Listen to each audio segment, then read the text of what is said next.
সমস্যা নাই। আমি কিছু বলছিলাম, শুধুই তোমার বাসায় যাও।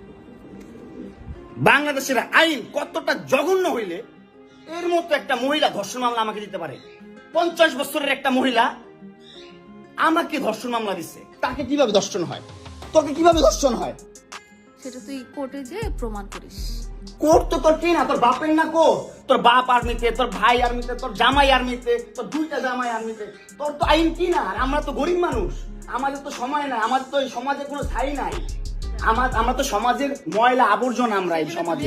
আর তোরা হচ্ছিস সমাজের অনেক উচ্চ মানের মানুষ, অনেক ক্ষমতাবান মানুষ, এই জন্যই নাকে দড়িটা ঘুরাইতেছিস আমাকে, তুই বুঝছিস? হ্যাঁ, বিএমডব্লিউ নিয়ে যোগ্যতায় চালাই, তোর টাকা দিয়ে চালাই না, যে যোগ্যতা চালাই, কামাই করে চালাই।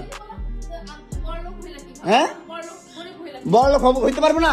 কোথাও লেখা আছে গরিবরা বিএমডব্লিউ চাইতে পারবে না, গরিবরা বড় লোক হতে পারবে না? কোথাও লেখা আছে? হ্যাঁ, কোথাও লেখা আছে? তাহলে ওই মেয়েদের বাসায় যাও, নাহলে নরসিংদী যাও, যেখানে যাচ্ছিলে সেখানে যাও। তোমার কাপড় চোপড় নিবা? অবশ্যই নিব। দাও, ব্যাক করে দাও।